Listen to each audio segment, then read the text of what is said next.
BJP কংগ্ৰেছৰ পাছত বিপিএফৰ প্ৰাৰ্থীৰ তালিকা প্ৰকাশ কৰা হৈছে। কুকৰাঝাৰ সমষ্টিত এবাৰ প্ৰাৰ্থিত্ব আগবঢ়াব শিউলি মহিলাৰীয়ে। শিউলি মহিলাৰী হৈছে হাগ্ৰামা মহিলাৰীৰ পত্নী আৰু এইবাৰ তেওঁ কুকৰাঝাৰ সমষ্টিৰ পৰা প্ৰাৰ্থিত্ব আগবঢ়াব। নিৰ্বাচন খেলিব শিউলি মহিলাৰীয়ে। ইফালে দুটমাত ৰবিৰাম নাৰ্জাৰী 11খন আসনত প্ৰাৰ্থিত্ব প্ৰদান কৰিব বিপিএফে।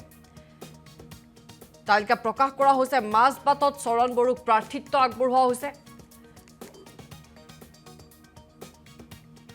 আৰু বিপিএফৰ প্ৰাৰ্থীৰ তালিকা প্ৰকাশ। কোকৰাঝাৰত শিউলি মহিলাৰী, দুটমাত ৰবিৰাম নাৰ্জাৰী, পৰ্বতজোৰাত ডক্টৰ ৰেজাউল কৰিম, গোসাইগাঁৱত শুভাৰাম বসুমতাৰীয়ে প্ৰাৰ্থিত্ব আগবঢ়াব। 11টা সমষ্টিৰ বাবে প্ৰাৰ্থীৰ তালিকা ঘোষণা কৰিছে বিপিএফে।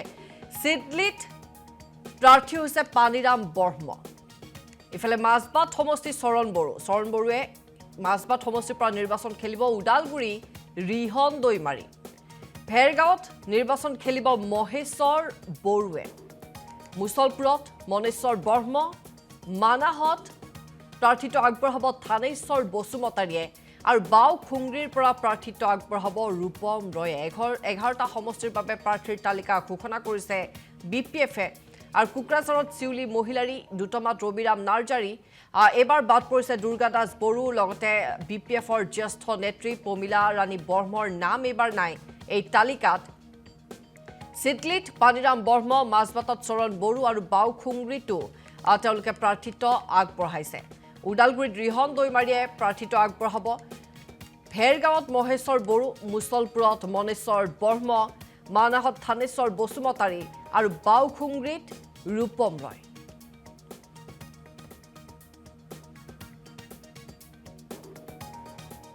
প্ৰথম আমি ওদালগুৰিৰ পৰা আহিম। মাজবাট সমষ্টিত আমি চৰণ বড়ো ডাঙৰীয়াকে আমি ঠিক কৰিব পাৰিছোঁ, এইটো ফাইনেল হৈ গ'ল। ইয়াৰ পিছত ওদালগুৰি সমষ্টিত আমি ৰিহন দৈমাৰী ডাঙৰীয়াক আমি ঠিক কৰিলোঁ। ইয়াৰ পিছত ভেৰগাঁও সমষ্টিত আমি মহেশ্বৰ বড়ো ডাঙৰীয়াক আমি ঠিক কৰিছোঁ। ইয়াৰ পিছত আহিল আপোনাৰ বাক্সা সমষ্টি মুছলপুৰ, ইয়াত মনেশ্বৰ ব্ৰহ্ম ডাঙৰীয়াক আমি ঠিক কৰিছোঁ। ইয়াৰ পিছত মানাছ সমষ্টিত আমাৰ আগৰে এক্স-MLA থানেশ্বৰ বসুমতাৰী ডাঙৰীয়াক আমি ঠিক কৰিছোঁ। ইয়াৰ পিছত আপুনি কোকৰাঝাৰত চিৰাঙত আহিল চিডলি সমষ্টি, ইয়াত আমি পানীৰাম ব্ৰহ্ম ডাঙৰীয়াক আমি ঠিক কৰিব পাৰিছোঁ। ইয়াৰ পিছত কোকৰাঝাৰত আহিল আমাৰ বাওখুংৰি সমষ্টিত ৰূপম ৰয় ডাঙৰীয়া, ইয়াৰ পিছত আমি ঠিক কৰিব পাৰিছোঁ কোকৰাঝাৰ ST সমষ্টিত শিউলি মহিলাৰী।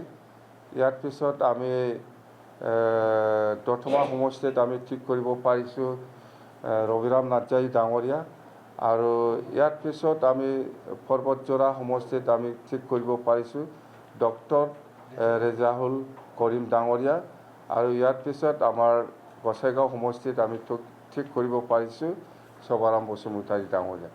যেন হওক সেইটো আমি ঠিক কৰিব পাৰিছোঁ, সেইটো ফাইনেল।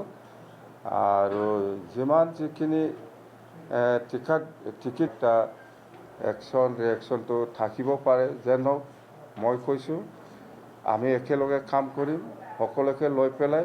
আমাৰ ইণ্টাৰেষ্ট BTCত আমি সকলো জাতি জনগোষ্ঠীক লৈ পেলাই আমি কাম কৰিব বিচাৰিছোঁ, আৰু আমি একেলগে যাম। যদিও টিকেট পোৱা নাই, আমি সকলোকে লৈ পেলাই মই কাম কৰিব বিচাৰিছোঁ, আৰু যাক যেনেকৈ এডজাষ্ট কৰিব লাগে ইলেকশ্যন শেষ হওক, মই সেইটো সকলোকে সমান অধিকাৰ দি পেলাই সমানে আমি লৈ যাম।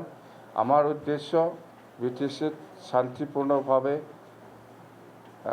এই অঞ্চলত উন্নয়নৰ কাম কৰাটো আমাৰ দায়িত্ব। আমাৰ BPF দলে এই হিচাপে কাম কৰিব। সকলো জাতি জনগোষ্ঠীক আমি সমানে সন্মান দি পেলাই আমি কাম কৰি যাম, কথা সেইটোৱে।